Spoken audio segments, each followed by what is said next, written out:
My God, it's me. The words escaped Darius's lips as he stared at the silver-framed photograph hanging in the private corridor of the Whitfield estate. His hands trembled, nearly dropping the crystal tray of champagne flutes. There, displayed like a cherished memory, was a photo of him at age 4, same shy smile, same unruly curls, even the little blue sailor outfit he vaguely remembered wearing. How on earth had his childhood photo ended up decorating the wall of one of Atlanta's wealthiest white families? Darius Johnson, 24, had served drinks at countless high society events, but never expected to find fragments of his lost past in a mansion where the marble flooring alone cost more than he'd earn in 5 years. Raised in foster homes since infancy, he always knew there were gaps in his history. Social workers spoke vaguely of unfortunate circumstances and records destroyed in a database crash. But never in his wildest dreams did he imagine the answer hung on the wall of Victoria Whitfield, the same woman who'd walked past him minutes earlier as if he were invisible. "Hey, what are you doing here?" The security guard's stern voice jolted him back to reality. "Staff aren't permitted in the private wings." "Sorry, got turned around looking for the restroom," Darius lied, forcing a smile as his pulse raced. He committed every detail of that photo to memory before retreating. Back in the grand ballroom, his eyes automatically sought Victoria Whitfield among the guests. There she stood, impeccable in her tailored ivory pantsuit, discussing her foundation for disadvantaged children, while Atlanta's elite applauded her generosity. What bitter irony. The woman who spoke passionately about helping abandoned children had a photo of her own abandoned son decorating her home like a secret trophy. Darius observed Victoria's every gesture, every word, every calculated smile. Something in her eyes when she spoke of broken families and second chances revealed a carefully concealed guilt he recognized instantly. When Victoria casually mentioned the personal tragedy that motivated her philanthropy, Darius felt ice spread through his veins. Personal tragedy? He hadn't died, he'd been discarded. "Life sometimes forces impossible choices upon us," Victoria continued, her voice heavy with rehearsed emotion. "Losing a son changes a woman forever. Losing or abandoning." In that moment, watching the woman who was likely his biological mother receive accolades for transforming her pain into purpose, Darius made a decision that would alter both their lives irrevocably. He would uncover the complete truth. And when he did, Victoria Whitfield would pay dearly for every lie she'd told, every tear he'd shed, every night he'd spent wondering why he wasn't worthy of love. While everyone applauded the philanthropist of the year, no one noticed the smile forming at the corner of Darius's lips. It wasn't the smile of a son finding his lost mother. It was the smile of someone who had just discovered their adversary's vulnerability. 3 days after the gala, Darius couldn't shake the image of that photograph. Every time he closed his eyes, he saw the innocent smile of the child he once was, displayed as decoration in the home of the woman who should have protected him. He needed answers, but where to begin? Victoria Whitfield was untouchable, CEO of a technology empire, board member at 4 universities, and ironically, patron of foster care initiatives across the state. She had built an empire on her own hypocrisy. That's when he remembered Sophia, the veteran event coordinator who'd worked Atlanta's elite circuit for decades. If anyone knew the secrets of high society, it was her. Whitfield? Sophia nearly choked on her coffee when Darius mentioned the name. "Boy, you don't want to tangle with that woman. She has connections everywhere." "Why do you say that?" Darius asked, feigning casual interest as he arranged glassware. Sophia glanced around, ensuring they were alone in the service area. "There are whispers, old ones, about a son she had who simply vanished. Her husband died under suspicious circumstances when the boy was about 4. Darius's blood ran cold. 4 years old. the age in the photo. The strange part is that after the accident, Victoria inherited a massive fortune from her husband's life insurance. And the boy? Never seen again, like he evaporated. But she speaks so passionately about helping foster children, Darius said. Sophia laughed bitterly.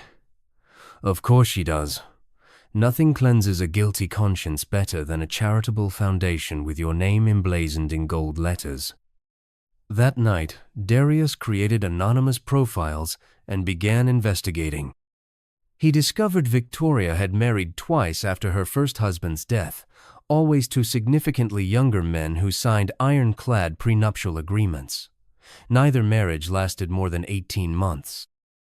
More intriguing, he found archived articles about Thomas Whitfield, his biological father. The man had been a children's rights advocate fighting to reform the foster care system. The final article mentioned Thomas was investigating financial irregularities at private adoption agencies 2 weeks before his fatal accident. How convenient. Darius printed everything, organizing a timeline. Thomas had uncovered something damaging about adoption agencies. 2 weeks later, he died in an accident. Victoria inherited everything, and their son mysteriously disappeared. He needed more information, and knew exactly where to get it. Harrison Wells, a retired detective who frequented the cafe where Darius worked mornings. "Harrison, I need a favor," Darius said, serving the black coffee the man always ordered. "From your tone, I'm guessing it's not a small one," Harrison replied, studying Darius's face. "I need information on someone powerful." Harrison observed Darius for a long moment. At 68, he'd developed a keen instinct for recognizing desperation for justice. "What can you offer in return?" "I can work for you, yard work, home repairs, whatever you need." "Interesting," Harrison smiled. "Been a while since I've had a real case. Tell me everything." As Darius shared his story, Harrison took notes in a weathered notebook. When he finished, the detective looked at him with newfound respect. "Son, you're not just looking for your mother. You're hunting a predator who may have killed your father." Over the next week, Harrison dug deeper. What he uncovered exceeded their worst suspicions. Victoria hadn't merely abandoned Darius. She had fabricated documents declaring him deceased in the same accident that killed Thomas. "Look at this." Harrison showed him the printed records. A falsified death certificate, a statement that your body was unrecoverable. Your mother collected life insurance money for you too. Darius felt nauseated. "She profited from my supposed death, $750,000. And she didn't stop there. She used our tragedy to create her foundation. Her entire image as a woman who channeled grief into charity was built on the lie of my death." Harrison continued examining the documents. There's more. Thomas had hired a private investigator shortly before he died. He suspected Victoria was laundering money through an illegal adoption network. The investigator disappeared days after Thomas did. Darius realized Victoria's cruel brilliance. She hadn't just eliminated an unwanted son and inconvenient husband, she had transformed their double murder into social and financial capital. "One more thing," Harrison said, handing him a blurry hospital record. "Thomas didn't die instantly in the crash. He survived for 3 hours in the hospital, fully conscious.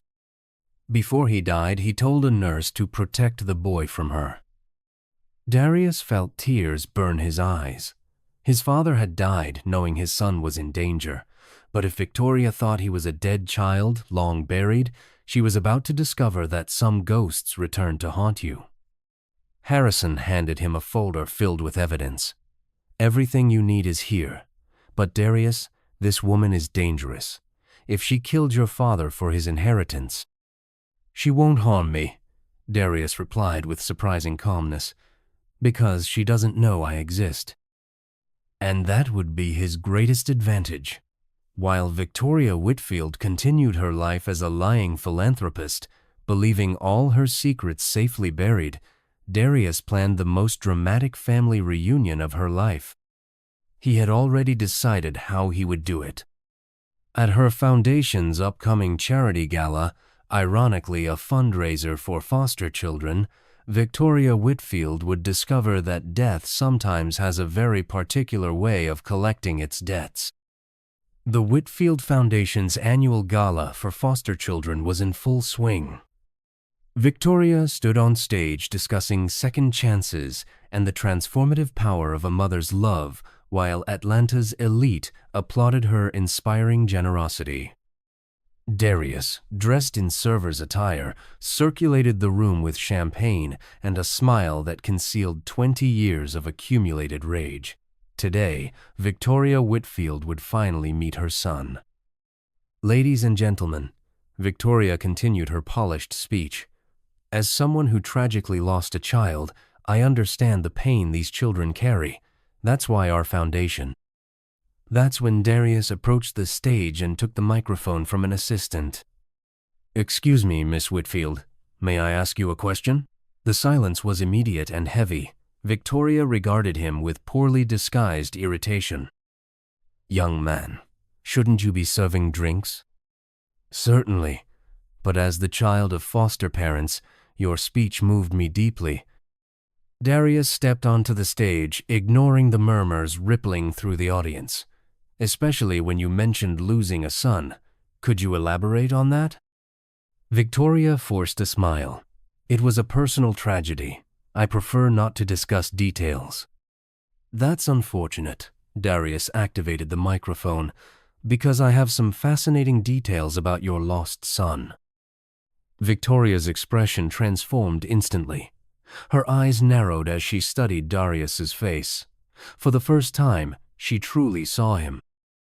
"First, he didn't die in an accident. Second, you abandoned him after killing his father to secure his inheritance. Third," Darius smiled, "he's standing right before you, and he has some questions for Mommy."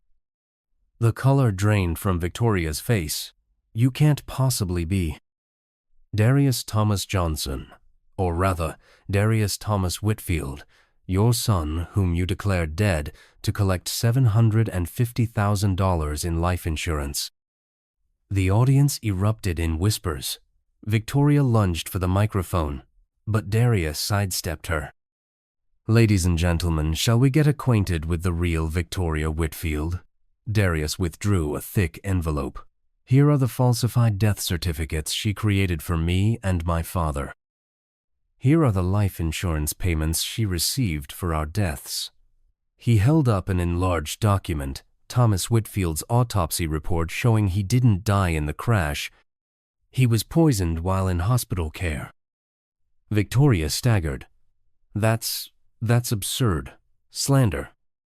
"Is it, Victoria?" Darius pointed to the large screen behind the stage. "Then why do you have my childhood photo hanging in your private hallway?" The photo appeared on screen, the one Darius had secretly photographed in the mansion. Now everyone could see the inscription on the back. "To the world's greatest mom. Love, Darius." The audience fell silent. 20 years, Victoria." Darius turned to her. 20 years I grew up believing I was worthless, that my parents had died or abandoned me.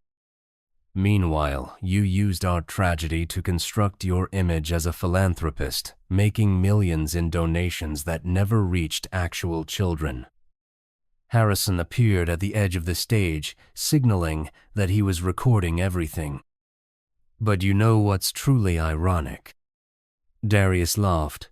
"You hired me to serve champagne at the gala for the foundation you built on the back of our fake deaths. What poetic justice, isn't it?" Victoria attempted to recover. "You have no actual proof of any of this." "I don't?" Darius smiled.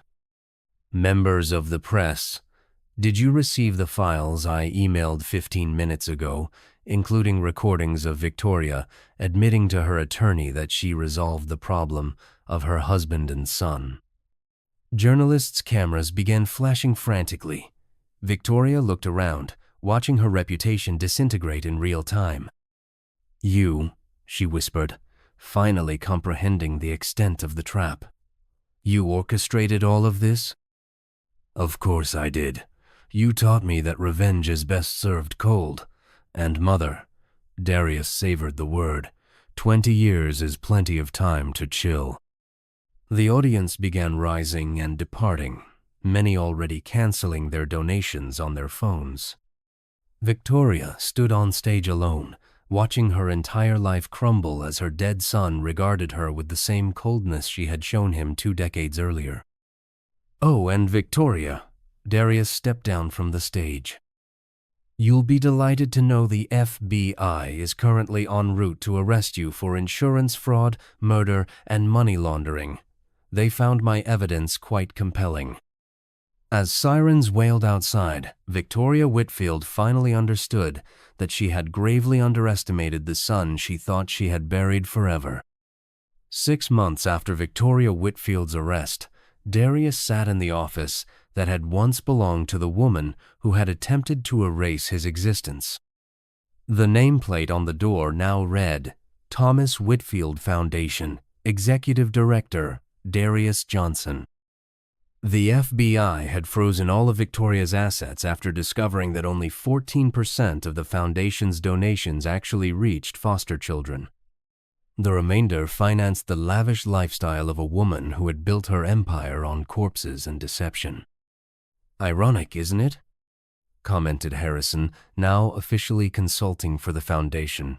"She used your death to raise millions, and now you're using those same millions to do the work she pretended to do."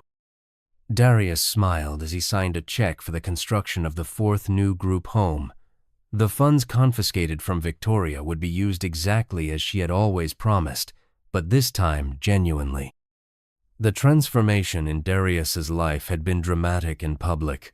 The waiter who served champagne to the elite was now featured on national magazine covers as the son who returned from the dead to seek justice. Time had named him among the 25 most influential people of the year.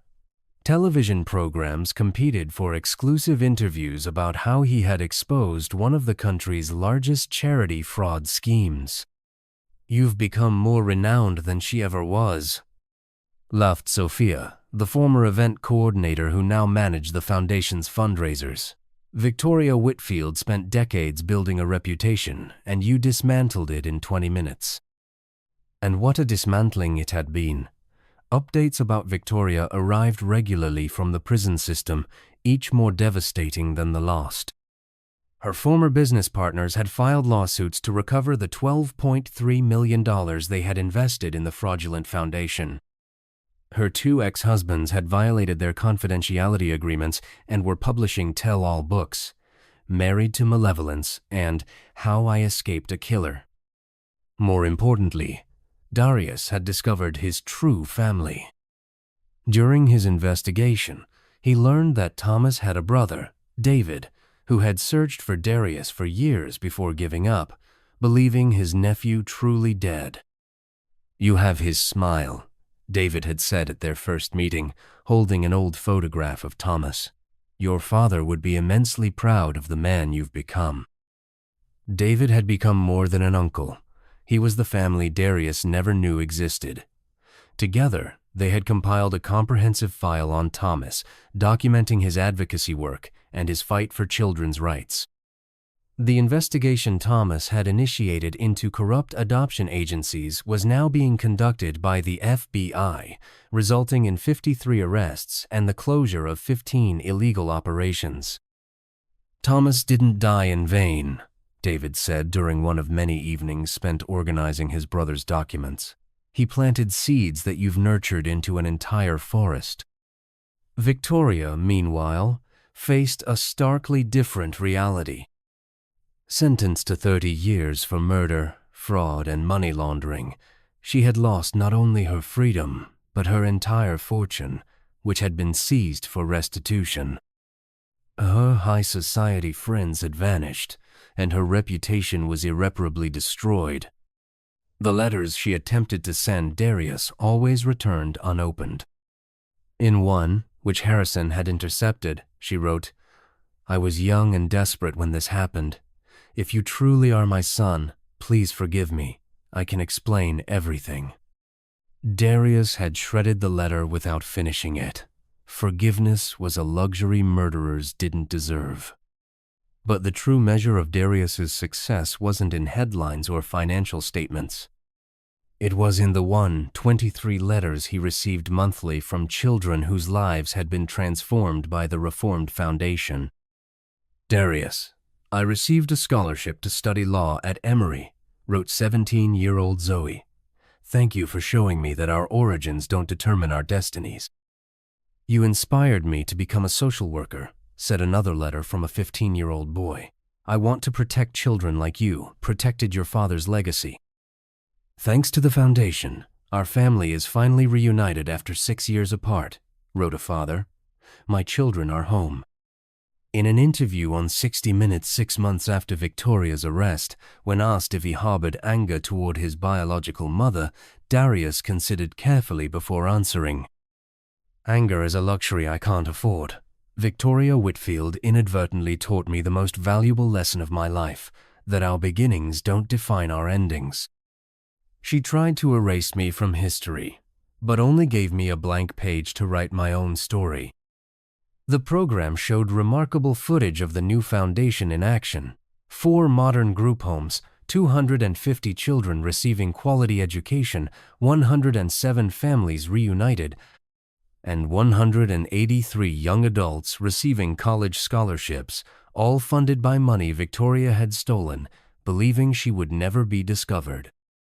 "The difference between us," Darius continued, "is that she used tragedy for self-benefit. I used tragedy to benefit others. She built an empire of lies. I built a legacy of truth." The final scene showed Darius visiting Thomas's grave for the first time. He had commissioned a new black granite headstone, replacing the simple marker that read only "Thomas Whitfield, 1970, 8–2005, with a more complete tribute. Thomas Whitfield, father, advocate, hero. He fought for those without voices. His son has completed the mission." "We did it, Dad," Darius whispered, placing a bouquet of white lilies. "The justice you sought has finally arrived. And the best part? It came through the son she tried to erase, but whom you raised to be resilient even in absence." As he left the cemetery, his phone chimed with a notification that made him smile. The foundation had broken another record. More funds raised in 1 month than Victoria had actually donated in her entire career as a philanthropist. That night, alone in his new apartment overlooking Atlanta's skyline, Darius reflected on his journey. From an invisible waiter serving champagne to those who dismissed him, he had become the voice of thousands of children who, like him, had been abandoned. The phone rang.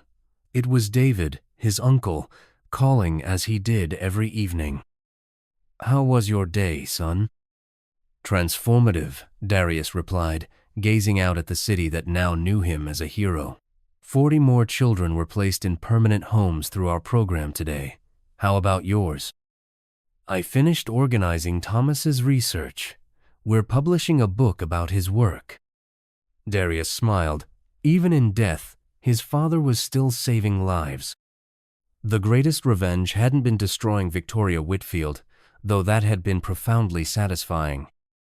The greatest revenge had been becoming everything she pretended to be, multiplied 1,000-fold, while she rotted in a cell watching news reports of how her dead son was building the legacy she had fabricated for decades. Victoria had tried to erase Darius from history, but he hadn't merely rewritten his own narrative. He had transformed his pain into fuel to illuminate the path for thousands of other children.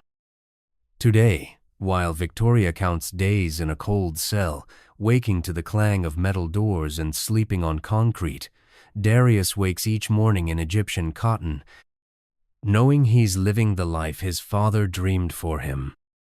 And that is a victory, No prison, no lie, no betrayal can ever take away